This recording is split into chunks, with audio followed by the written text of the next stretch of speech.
Bismillahir Rahmanir Rahim.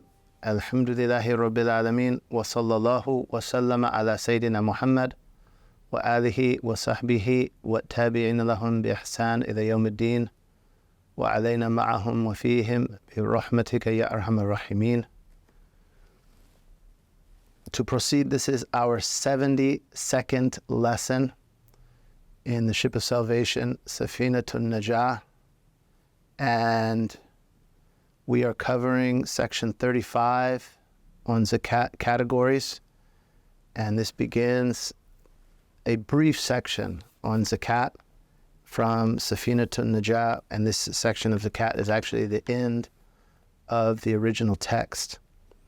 So he says, zakat category, section 35a, wealth that requires one to pay zakat is of 6 types, and as zakah in language means an-nama and at-tathir, it means growth and purification. And in the Sharia, in the sacred law, it is a name for what is paid on behalf of or due to, a name for what is paid due to wealth or persons in a specific manner. So zakat is the payment that we give due to wealth we have, like these six categories of wealth, or persons that we support in our home, like zakat al-fitr. So we will cover zakat in this section, and these are 6 types of wealth upon which zakat is due, and that is zakat al-mal, right? The zakat that is upon wealth, as opposed to zakat al-fitr, which is called zakat al-badan, the zakat that is due upon persons. So he says, 1, livestock. 2, gold and silver, including their monetary equivalents, right? So gold and silver, which are treated as currency, and other currencies, the monetary equivalent of gold and silver. And our shuyukh, as well as sheikhs we encountered in the Sham and the Syrian lands, would require payers to pay zakat on the zakat minimum of silver. So to treat their wealth as if it had reached the zakat minimum, according to the zakat minimum of silver, and that is in the interests of the poor. 3, food crops, mu'asharat. 4, trade merchandise. He adds as a note in the translation, zakat being 2.5% on the value of the merchandise. Mined gold and silver, literally that means if someone they mine silver and gold, zakat is due upon that, the mining of that. Buried gold and silver, pre-Islamic buried gold and silver. And the translator, and this is Fayez bin Amir's translation, he says here, the original text of Safinatun Najah concludes here. So Safinatun Najah concluded as a primary metin, it concluded with that section, and then he adds some points that are of benefit, and we don't always encounter, we only often encounter 2 of these. The zakat on gold and silver and the zakat on trade merchandise, which is basically our investments. I realize in some English-speaking lands, we're likely to, maybe, especially Australia and New Zealand, there's a large cattle industry there. We do have Muslims that farm, so we're going to translate a little bit about cattle and food crops. We're not going to go into detail on mined gold and silver or buried gold and silver. Just understand that if you're a miner, you're likely to owe zakat on the gold and silver you mine. And if you find a buried treasure of gold or silver, you're likely to owe zakat on it, and you can refer to fatwa, muftis, and how to do that. And in details of zakat, you're going to have to refer to a mufti anyway, but understand that these are the types of wealth zakat is due on. So going into some details of these types, Jazakallahu khairan, he adds livestock. Livestock means camels, cattle, and goats and sheep. And goats and sheep are one word in in Arabic, el-ghanam, right? That applies to both goats and sheep, and the word shah also applies to goats and sheep.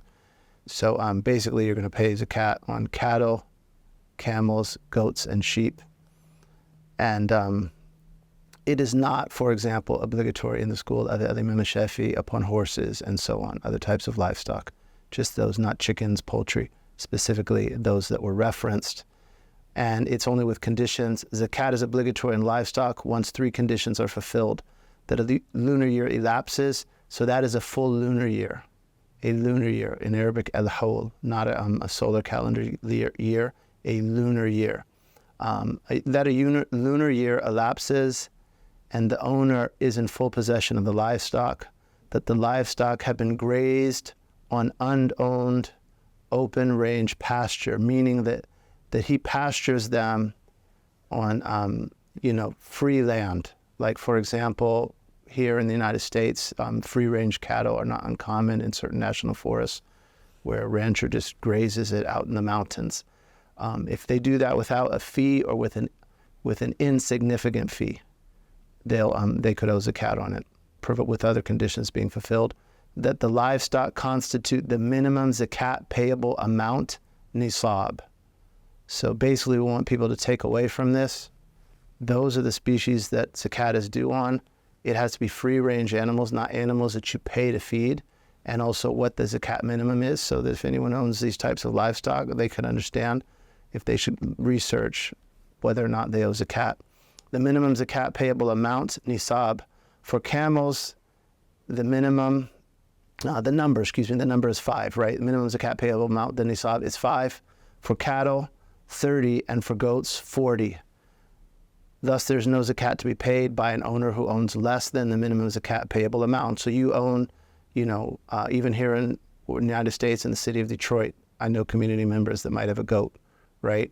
On one animal like that, you're not going to owe zakat.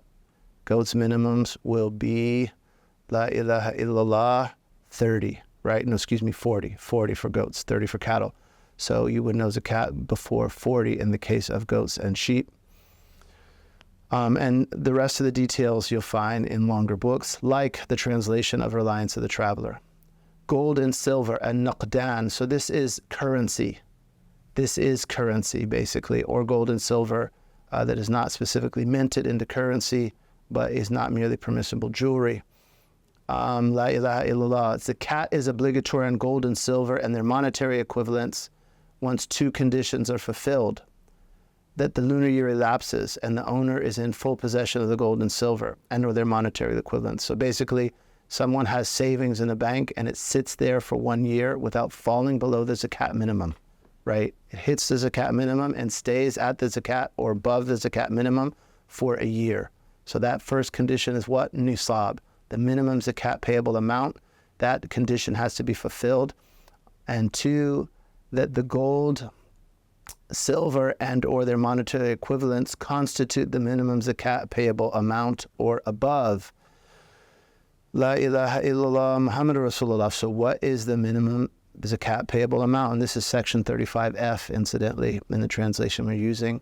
The minimum zakat payable amount of gold is 84.7 grams. For silver, it is 592.9 grams. Okay, so if you have, say someone has savings in United States dollars or Canadian dollars or British sterling pounds or some other currency, you have to calculate what is the value in your currency of 592.9 grams right now. What is it right now? And that is the nisab. So if you're above that figure and you stay above that value in silver all year, you will owe zakat on that. And you should treat your minimum zakat payable amount in your currency as if it were silver.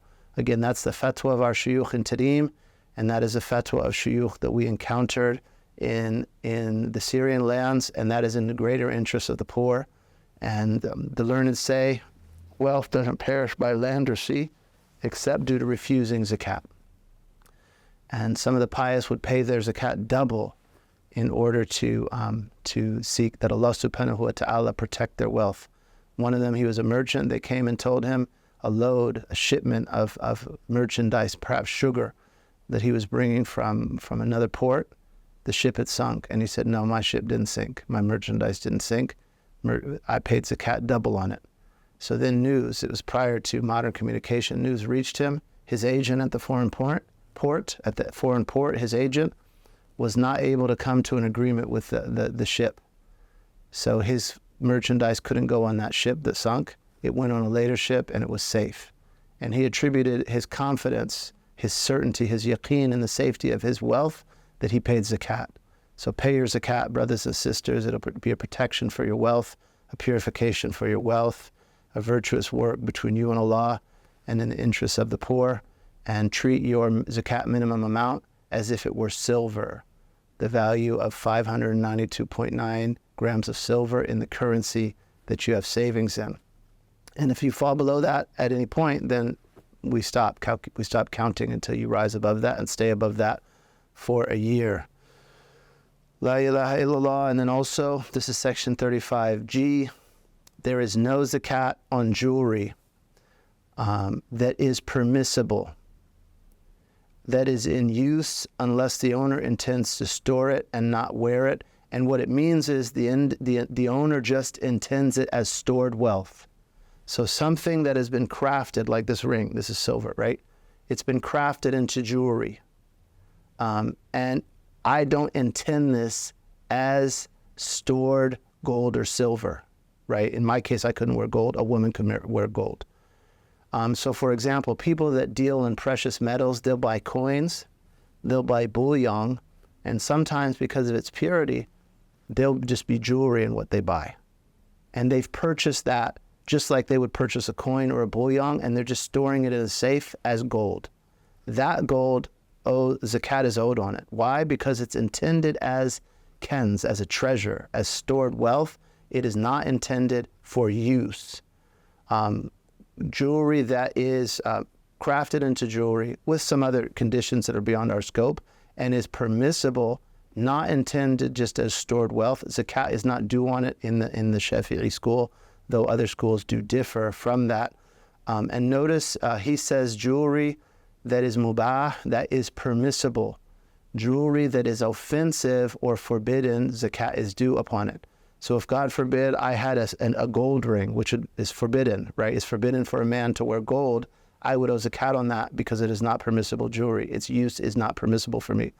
Or if a woman had gold or silver that was so big and gaudy, is what the idiomatic term we use here in the United States, that it is no longer visually appealing. It's so big. It's excessive. That is offensive. Like it's excessive, huge, ostentatious, gaudy. Like you see, certain industries, people have huge rings across all of their fingers. It's just gaudy, as we say. That is makruh, to have jewelry like that, of that size. And that'll be determined by urf, by common acknowledgement in that person, place, and time. So zakat would also be due on that. La ilaha illallah Muhammad Rasulullah. We're going to quickly wrap up food crops and trade merchandise. And food crops, this is basically only staple grains like wheat, barley, rice, and so on, and grapes or dates. In the Shafi'i school, other crops, zakat is not due upon them. And the minimum zakat payable amount is 609.84 kilograms, right? And the zakat is also different. If they are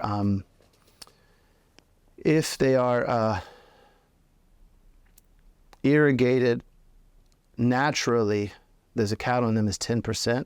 And if they're irrigated with expense, like for example a well and pumps and machinery, the zakat upon them is 5%. And that brings us to the last of these extra sections where I'm commenting on, due to its relevance, trade merchandise, and many of our investments would fall into this category. So most of us are going to owe zakat on either our savings, our saved cash, or our investments. And zakat on trade merchandise is subject to 7 conditions.